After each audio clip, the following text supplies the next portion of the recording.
Having worked in this job a long time, you know, I've seen all of these big paychecks come and go. Not mine, I might point out. But, you know, when you work with certain people, you think, wow, you know, they're getting that to do this.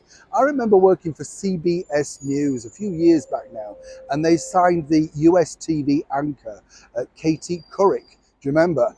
And she was on 8 million, I think, a year just to read the evening bulletin. When she came to the London office, it was so strange, you know.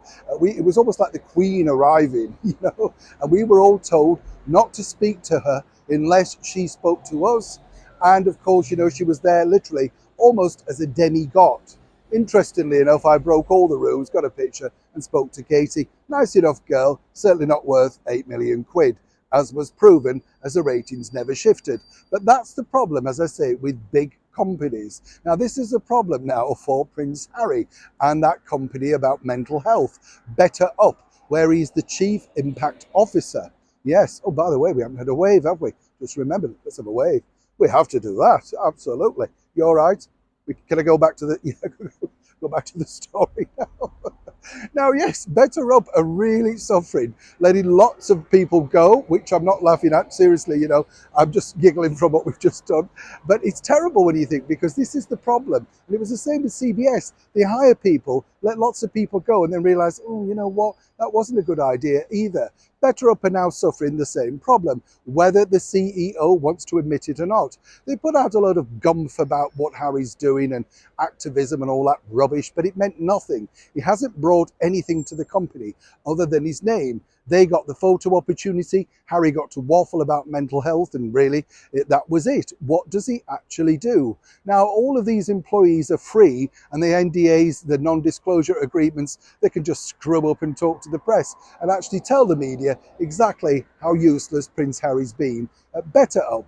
But where is the future? You see, they can't really get rid of him until the contract expires. And as ever, we have to say allegedly, but the contract really doesn't have an ending. So he could be there until the company literally goes bankrupt, because he's not taking a pay cut. They don't know how to give him a pay cut.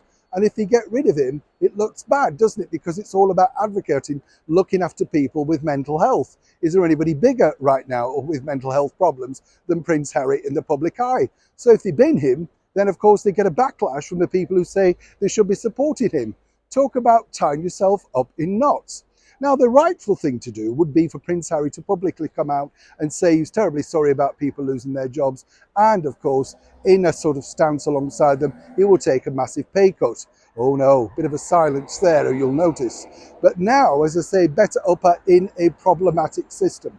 They don't know which way to go. They'd like, with Travelist, to remove him as a sort of masthead from the company, but they don't know how to do it the best way round.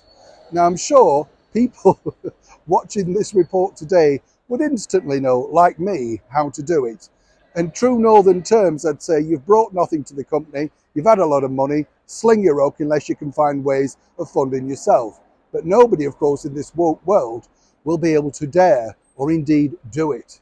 I'd love to know what you think about this now silly situation, that when they signed him up, they thought it was going to be big bucks at the door, lots of investors, and more importantly, he was going to bring so much to make the company a better place. Has he? Or has he simply bettered up off with the money? Neil Sean in the very heart of London.